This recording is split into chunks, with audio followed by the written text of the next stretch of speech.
प्रधानमंत्री मोदी के 75वें जन्मदिन पर मुख्यमंत्री धामी ने दी शुभकामनाएं और सराहा योगदान। उत्तराखंड के मुख्यमंत्री पुष्कर सिंह धामी ने प्रधानमंत्री नरेंद्र मोदी के 75वें जन्मदिन के अवसर पर उन्हें हार्दिक शुभकामनाएं देते हुए उनके योगदान की सराहना की। मुख्यमंत्री धामी ने कहा, प्रधानमंत्री नरेंद्र मोदी जी का जीवन राष्ट्र सेवा और जन कल्याण को समर्पित रहा है। उन्होंने अपने संपूर्ण समर्पण और प्रतिबद्धता के साथ देश की सेवा की है। उनके प्रधानमंत्री बनने के बाद भारत ने विकास की नई ऊंचाइयों को छुआ है। ऐतिहासिक और साहसिक निर्णय लिए गए हैं और वैश्विक मंच पर भारत की साख में अभूतपूर्व वृद्धि हुई है। मुख्यमंत्री ने ये भी कहा कि उत्तराखंड को भी हर आवश्यकता के समय प्रधानमंत्री मोदी का मार्गदर्शन और समर्थन मिला है। राज्य के विकास में उनके योगदान को मुख्यमंत्री ने विशेष रूप से उल्लेखित किया। अंत में उन्होंने प्रधानमंत्री मोदी के अच्छे स्वास्थ्य और दीर्घायु की कामना करते हुए कहा, मैं प्रधानमंत्री जी को जन्मदिन की हार्दिक बधाई देता हूं और ईश्वर से प्रार्थना करता हूं कि वे स्वस्थ रहें, दीर्घायु हों और लंबे समय तक भारत का नेतृत्व करते रहें। प्रधानमंत्री जी का भी जन्मदिन है। आज आपने सेवा ही स्वच्छता के अभियान की शुरुआत भी की है, तो प्रदेशवासियों को क्या संदेश है? देखिए, आज बहुत शुभ दिन है और आज हमारे आदरणीय प्रधानमंत्री श्री नरेंद्र मोदी जी का जन्मदिन है, जिनके जीवन का हर पल और हर क्षण देशवासियों को समर्पित रहा है, मां भारती को समर्पित रहा है और एक पल भी थके बिना, रुके बिना अनवरत रूप से देश को आगे बढ़ाने के लिए उन्होंने अपने पूरे समर्पण के साथ काम किया है। देवभूमि उत्तराखंड से उनका विशेष लगाव है। उनके प्रधानमंत्री बनने के बाद देश के अंदर जिस प्रकार से विकास हुआ, ऐतिहासिक निर्णय लिए गए, वैश्विक मंच पर भारत को एक विशिष्ट पहचान मिली।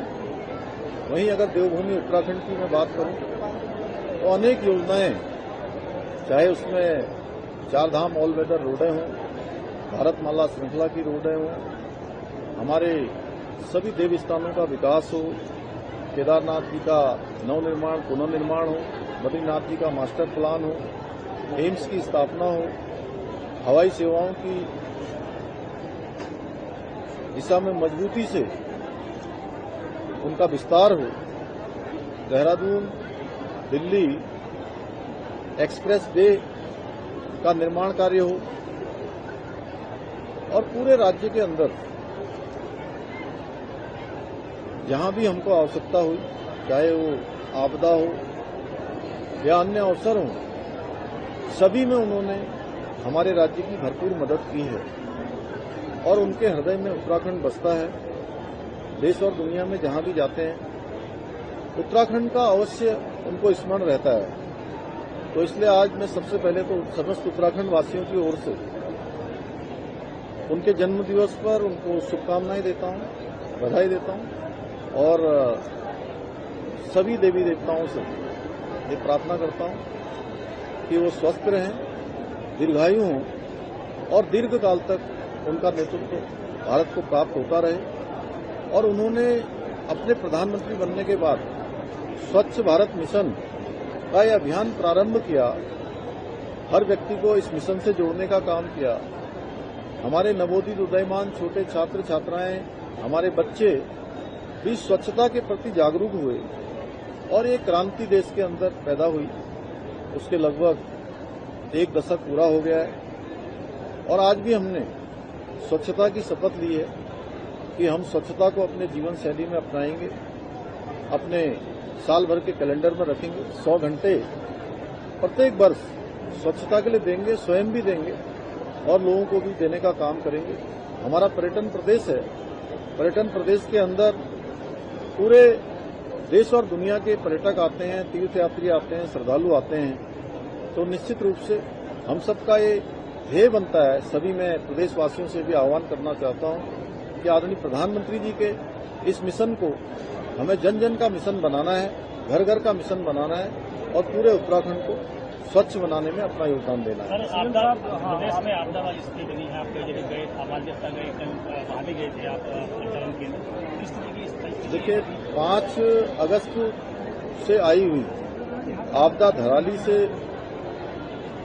आपदा का दौर शुरू हुआ।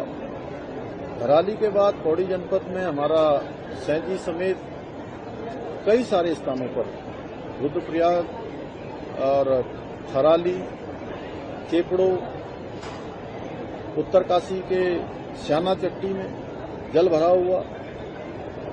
बागेश्वर कपकोट के पौसारी में बड़ी आपदा आई और अभी कल देहरादून और देहरादून के आसपास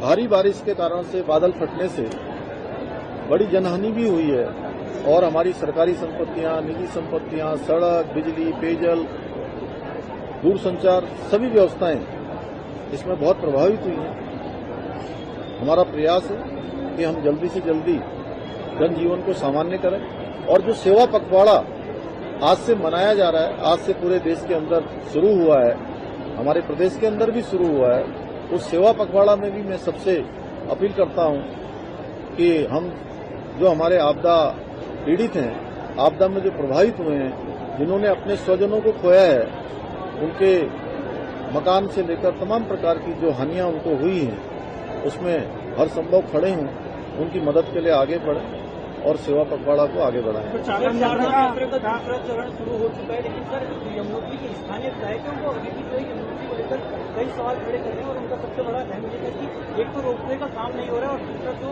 वहां पर मास्टर प्लान लागू होगा उसका भी काम नहीं हो रहा है। देखिए, आप सभी को पता है कि इस समय हम पूरे प्रदेश के अंदर बड़ी आपदा से जूझ रहे हैं और मैं स्वयं श्याना चट्टी भी गया हूं, खरसाली के आसपास भी जो मार्ग अभी अवरुद्ध है उसको खोलने का काम चल रहा है। गंगोत्री मार्ग हमारा पूरी तरह से अब चालू हो गया है और चारधाम यात्रा हमारी दूसरे चरण की तैयारी हमारी पूरी चल रही है। यमुनोत्री के भी कुछ काम होने हैं। हमारा प्रयास होगा कि जल्दी से जल्दी यमुनोत्री मार्ग भी हम ठीक करें और वहां भी यात्रा का संचालन करें।